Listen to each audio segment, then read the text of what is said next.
A Revista Brasil TVT conversa agora com Marcilene Garcia, doutora em Sociologia pela Universidade Estadual Paulista e que foi coordenadora geral de ações afirmativas da Secretaria Municipal de Igualdade Racial do município de São Paulo, na gestão de Fernando Haddad.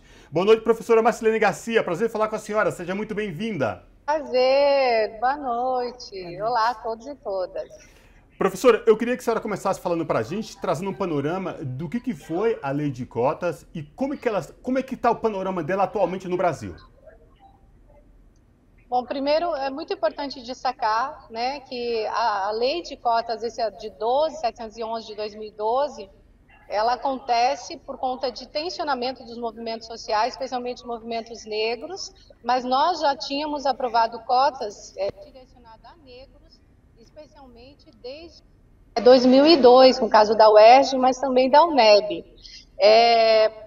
Acho que na história da universidade brasileira, né, especialmente a universidade pública, nunca houve um experimento tão ousado e revolucionário, né, que mudou a face da universidade do ponto de vista do fenótipo, mas também da produção de conhecimento, da democratização daquele espaço. E também a gente está falando de reparação, né, reparação histórica, por conta da escravização, mas também da discriminação. Então, nunca entraram tantos negros nas universidades públicas, mas também considerando as privadas pelo ProUni no Brasil. E isso é muito importante, é um motivo, né, de comemorar, é um motivo porque as políticas de ações afirmativas por meio de cotas raciais, elas significam também um avanço, porque alargam a democracia, né? Eu queria falar um pouco desse avanço, né, de mudar a cara, a face das universidades públicas.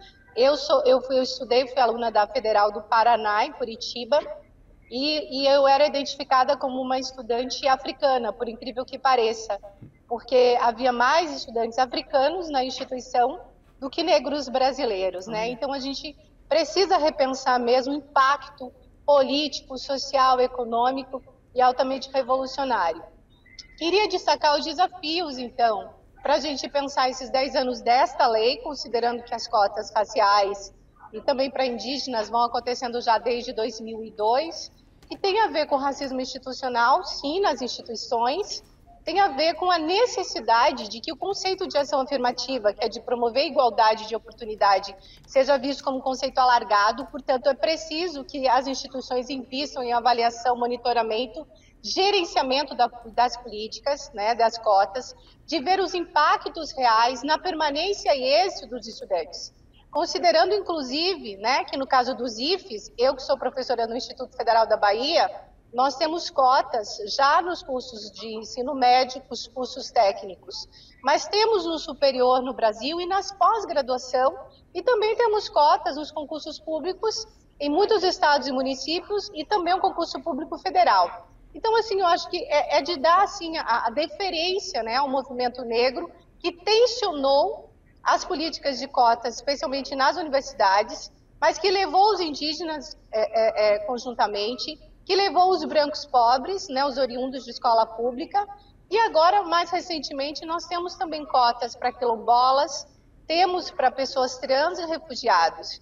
E o que nós chamamos isso, né, num artigo que escrevi, inclusive, com o professor Hélio Santos, que é o subproduto das cotas raciais, ou seja, é um movimento negro que vai tensionando a democratização desse espaço que deveria ser de todos e todas, especialmente dos mais pobres, dos mais excluídos na sociedade, porque é a universidade esse espaço de poder, de saber, mas de poder ocupar espaços para mudar a realidade, de propor, de formular políticas. Então, acho que isso é muito importante. Eu falo da minha história, eu sou fruto das ações afirmativas, fui bolsista da Fundação Ford, com bolsa para negros, eu tive a oportunidade de ser bolsista de um cursinho pré-vestibular também, e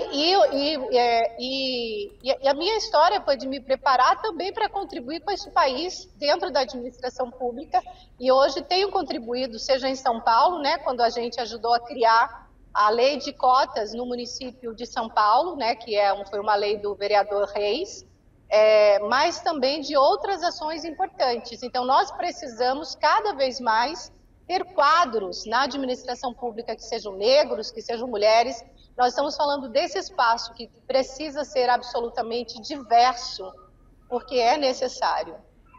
Professora, as pessoas que criticam as cotas comumente usam o argumento de que as cotas deveriam ser sociais. No entanto, existe esse dimensionamento, né? O debate deve ser transversal e, como a senhora falou, indígenas, grupos minorizados em direitos, né? Negros, indígenas, quilombolas e também hipossuficientes, né? Pobres.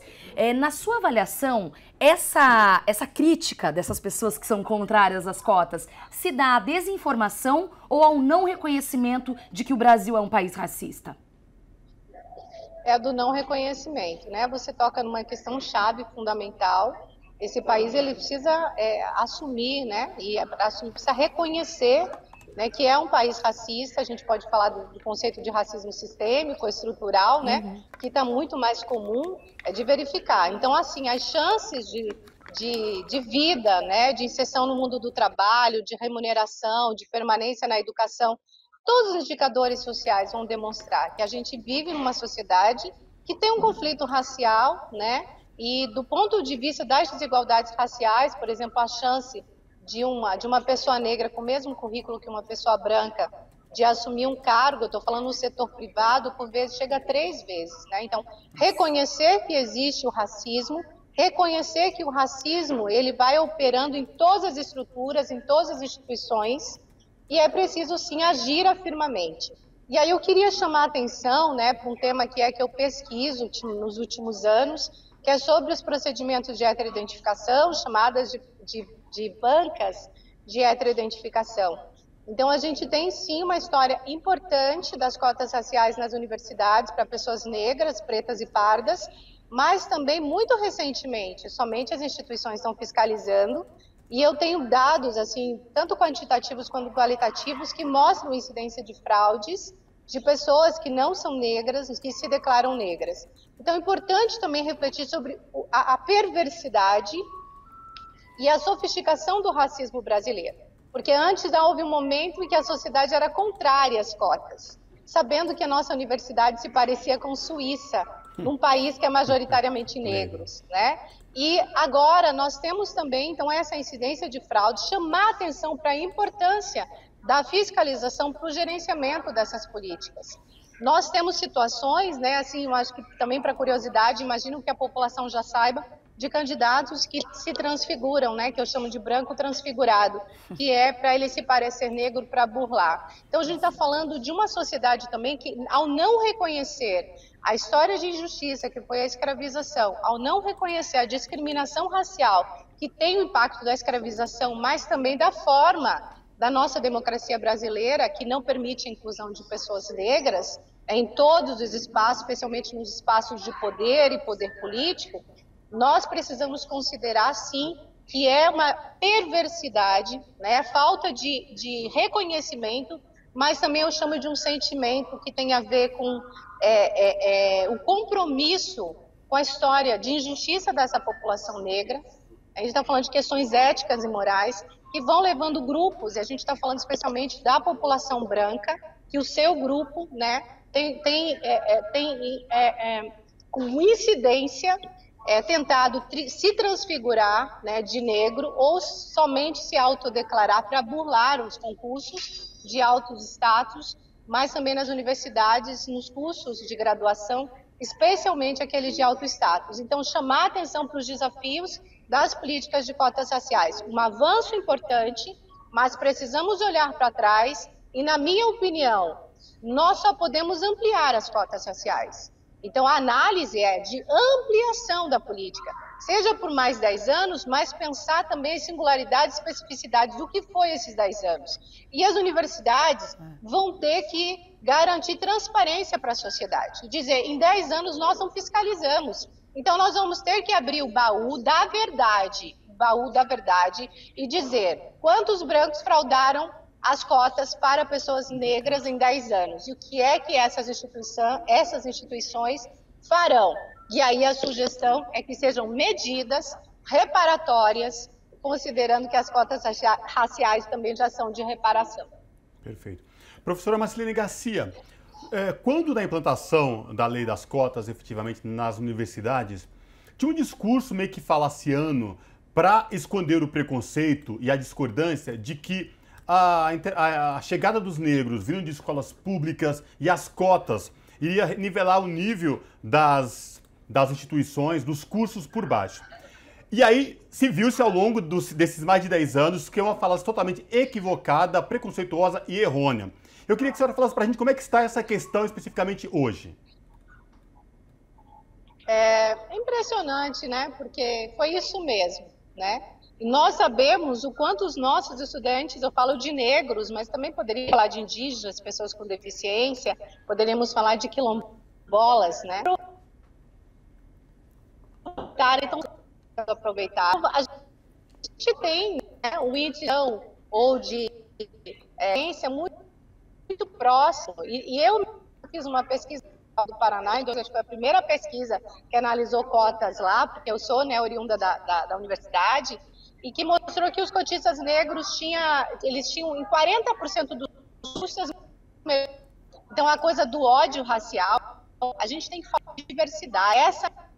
Essa instituição, ela precisa de pessoas que traduzem a nossa realidade, pessoas negras, brancas, pobres, indígenas, pessoas com deficiência. Esse espaço de diversidade é que vai favorecer a produção de cabeças e talentos que pensarão o desenvolvimento do país, o desenvolvimento social, né? Garantindo equidade entre os grupos, e não desenvolvimento social, historicamente, como sempre o Brasil construiu, excluindo a população negra, que é majoritária. Então, assim, essa coisa do ódio racial, muito pelo contrário. Eu tenho pesquisas, assim, fantásticas de estudantes de classe média branca, que os pais e mães vão falar da importância que foi desse convívio.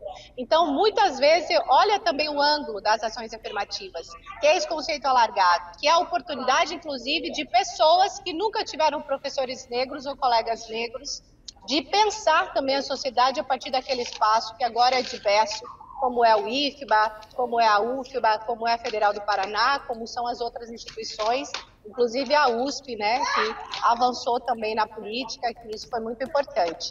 Nós estamos com uma outra cara da universidade brasileira, isso é um processo altamente revolucionário e é graças ao movimento negro. O movimento negro tensionou e levou os outros grupos, isso é fantástico, nossa deferência aos intelectuais, aos ativistas, os que vieram antes.